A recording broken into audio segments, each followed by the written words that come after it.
Hi, this is Keith Cox, and this is the short little lecture that's going to cover the seafood industry, just to learn a little bit about that. So what really is the seafood industry? When we talk about this guy right here, what are we referring to? Well, let's look at it from a global basis. The seafood industry consists of eight categories. And so this is the global seafood industry. It includes aquatic plants, crustaceans, cephalopods, mollusks, freshwater, other marine fish, bottom fish, and pelagic marine fish. And so there's 8 different categories that, that we can look at. This axis right here is millions of tons. This axis right here are the years.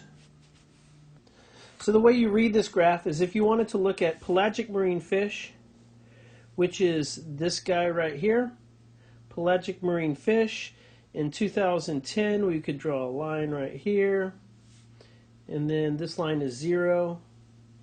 So we could say 38 metric tons of fish, of pelagic fish. How about we look at aquatic plants in 2010?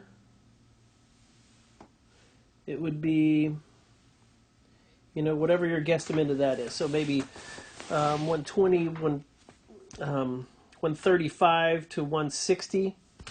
So the difference in that would be the global seafood aquatic plant market.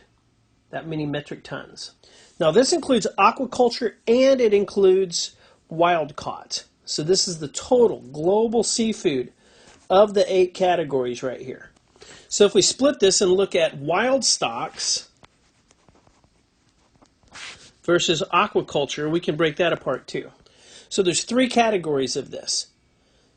There is categories that are perfectly managed, as good as we can today, and then we have overexploited, and then we have underutilized.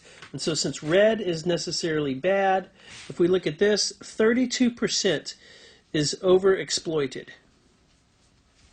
So that means that we are harvesting more than they can reproduce. And we know what's going to happen to the population there. So over 30% are overexploited. 30%, that's your magic number right there. 53% right here, these guys, this is when, reproduction can be more than the harvest. And so the stock is replenishing itself. And then we have this green level right here. The green level, these would be, these are underutilized, such as the arrowtooth flounder. There's a lot of arrowtooth flounder, but we're not doing a lot with them. And so 50% are about perfect, 30% are overexploited, and then 15% are underutilized. What about aquaculture? Let's take a gander at aquaculture. Now, the blue lines right here, let's go blue, is aquaculture. And we can see aquaculture is on the rise. It's going up. Why is it going up? Because 53% of our species are perfectly managed, so we can't extract more. And then another 30% are overexploited, so we obviously can't catch more of that. And then there's only 15% that are underutilized. And the supply is high. So the supply is high. The demand is high. Sorry, let's scratch that. Demand is high. And the wild supply is neutral. So what do we have? We can't catch any more fish, so we need to move towards aquaculture. At least that's what some folks are saying. And so you can see the blue line is our aquaculture. It's on the rise. You can see the United States has not really taken up aquaculture so much as compared to some of these other continents and countries. So why is it on the rise? Because we really can't catch any more fish. And so once we have these fish, whether it's wild stock or aquaculture, where does it go? And so we can look at that too.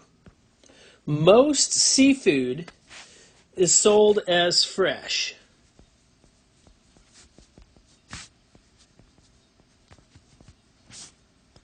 %39 of all seafood is sold as fresh.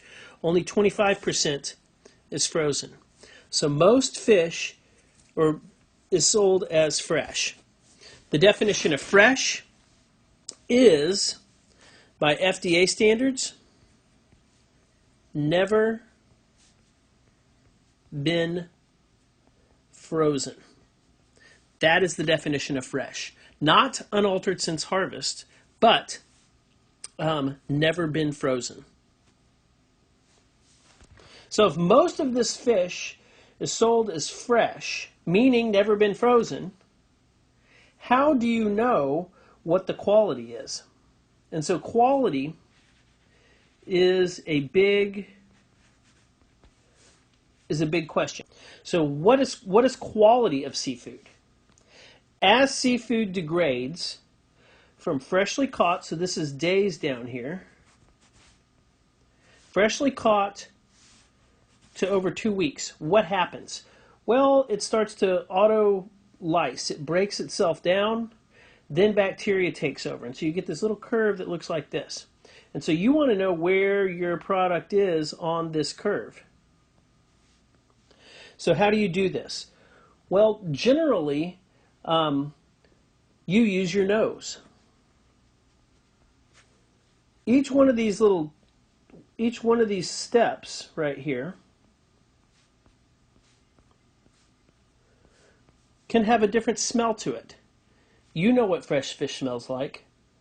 Or, I'm sorry, you know what a high quality fresh fish smells like compared to a low quality one. And you can tell that smell changes over time. And so the fancy word that everybody uses in the industry is they do an organoleptic evaluation. So how is seafood measured? By industry, organoleptic evaluation. Organoleptic evaluation. They look at it, they smell it, they look at the texture, they feel it, and then they score it based off of where it lies, if it smells like rotten shoes down here compared to ocean fresh. There are 32 different smells that you have to be able to differentiate. So in FDA, the Food and Drug Administration, when they're looking at imported seafood, they do an organoleptic evaluation to see what the quality level is of that fish. So here it is again. Here's some of the smells that you have to be able to differentiate.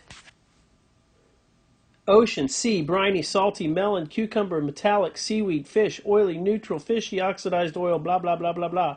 And what's really happening is you can look at the chemicals. As the chemicals break down over time, chemicals, of course, have different smells, right? An orange smells like an orange because it has chemicals in it, right?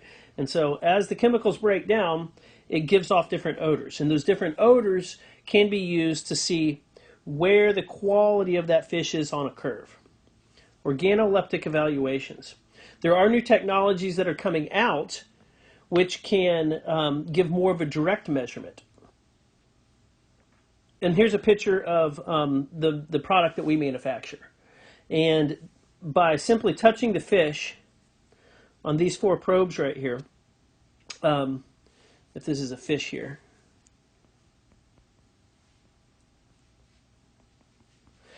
you can touch the fish with these 4 probes and you can directly measure the cells, measuring the electrical properties. And as the cells start breaking apart due to age, as these things start breaking apart, you can imagine that the electrical properties also change. And that's what we're doing to measure quality of fish. And so you can see a similar curve when we look at the electrical values. That's these guys right here. We can see a similar curve like what we saw when we were doing the quality organoleptic. So the current method that everybody uses is organoleptic. If you can even read that. And then there's new methods such as using, this is bioimpedance.